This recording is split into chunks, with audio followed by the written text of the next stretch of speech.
here. We agreed that we would definitely see each other again. My last day in Thailand was very sad. I didn't want to leave, but there was nothing I could do. I had to go home. I packed my suitcase and said goodbye to Pano. He didn't go to the airport to see me off. He said he didn't like long goodbyes. We exchanged phone numbers and agreed to stay in touch.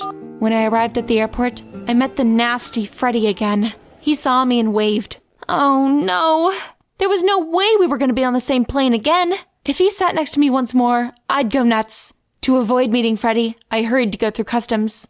But then, something unexpected happened. When the customs officers began to scan my things, something in my suitcase caught their attention. They asked me to open it and show them the contents. It was so strange. What could have surprised them like this? But when I opened my suitcase, I found a large package inside that I hadn't put there.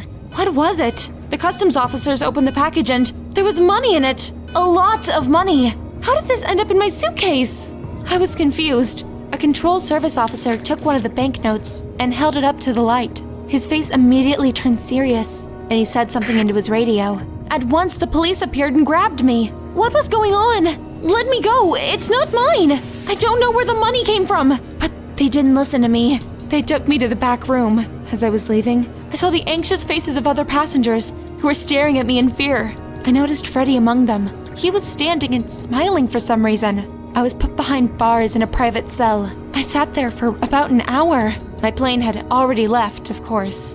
I couldn't understand what had happened. How had the package gotten to my suitcase? I packed it myself. But what I was even more worried about was what would happen to me next. Soon, a police officer came to my cell and took me to an interrogation room. An officer who knew the language fairly well spoke to me there. He explained that things were looking very bad for me. The money that had been found in my suitcase turned out to be counterfeit. Thanks to Thailand's laws, I would get a really long sentence for it. I was so terrified of what was going on that I started to cry. I couldn't believe that this was happening to me. I tried to convince the officer that the money wasn't mine. I didn't even know how it could have gotten into my suitcase. But the officer didn't want to listen to anything. He gave me some papers to sign and said my lawyer would be coming soon. And then I was back behind bars. That was all. I was sitting there crying. I thought my life was over. I would never go back home. Would I end up in a filthy prison? Thailand no longer seemed like such a paradise to me. I began to wish I hadn't come here at all. Oh, if only I could turn back time. Suddenly, I heard a rustle near my cell. I looked up and saw a man's shadow quietly moving down the hall. Who could it be? The man stopped by my cell and stepped into the light. It was Freddy. But what was he doing here? Freddy had stayed to help me. He knew the laws of Thailand very well, and I was looking at a very severe punishment for smuggling. The only thing I could do was run. Freddy showed me the keys that he'd stolen. He quickly opened the cell door and said, "Get out of the airport unnoticed and find someone to help you." I don't know why, but I listened to Freddy. I quietly slipped out of the cell and headed for the exit. Luckily, there were no guards on the way. I left the airport and ran for the city. I kept wondering, what had happened? The money in my suitcase?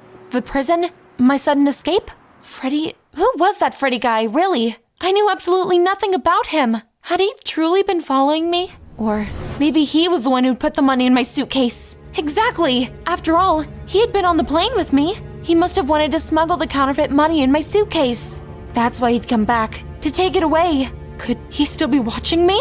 I felt scared, but who could help me? And then I remembered Pano. That's who was going to save me. I asked a passerby for a phone and called him. Fortunately, I had already memorized his number by heart. He'd found out what had happened to me, told me to come to him at once, and gave me his address. Oh, I was so happy. I was saved. I followed the address and was surprised to find myself in a dirty and gloomy area. Did Pano, my translator boyfriend, truly live here? I found his house and knocked on the door. He opened it very quickly and let me in. I couldn't keep standing any longer and fell into an armchair. I began to say how glad I was that Pano had helped me, but for some reason, he wasn't paying any attention to me. Then he turned to me and asked angrily, "What'd you tell them?" Pano didn't look kind at all right now. What was going on? Pano grabbed me and began to shake me. "Have you told them about me? Answer me!" Pano, let go of me! You're hurting me! But he only kept shaking me harder and shouting. "Where is the money? Where did you leave it?" That's when I understood everything. It had all been him.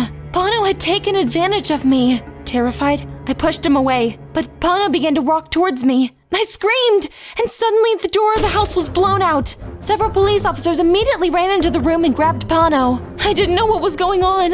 When it was over, Freddy came up to me and gave me his hand. At the police station where Pano had been taken, Freddy told me that his name was actually Fred Sullivan, and that he was a special undercover agent. He investigated cases of smuggling and fought organized crime. He realized that I would be contacted by smugglers to transfer something forbidden in my suitcase across the border back into the plane. I was indignant. Why'd you use me as bait? Freddy apologized and said that it was the only way to track down where the shop for the production of counterfeit money was hidden, and I had helped them. Thanks to me, they'd caught Pano, the leader of a group of smugglers. He was a very dangerous criminal. I was scared. I'd spent a whole week in his company. But Freddy calmed me down. He said that he'd been watching the entire time and that he would not have let anything happen to me. And, well, that's my whole story. I was so glad that I hadn't gone to jail. I hadn't done anything wrong after all. I did do one stupid thing, though. I fell in love with a criminal. Well, by now I've already been punished for that mistake.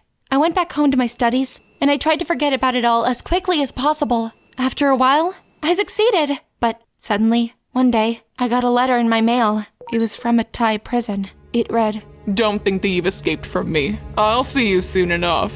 Thank you for leaving me your address. Yours, Pano. As soon as I read those lines, the fear came back to me. Would this never end? I immediately dialed the number from the business card Freddy had left me, but another man picked up and said that he'd be handling my case from then on. Freddy had been transferred to another department after the successful case in Thailand. I told the agent about the letter and Pano's threats, but he just assured me that Pano was in prison for a long time and that he couldn't do anything to me. All he had left to do was write those letters, which I should really just throw away. But I'm still worried that he might have accomplices, or that he might try to escape. Maybe I should leave and change my name. Please, tell me, what should I do now? Subscribe to the channel, and please, share this video. Let my story become a cautionary tale for everyone.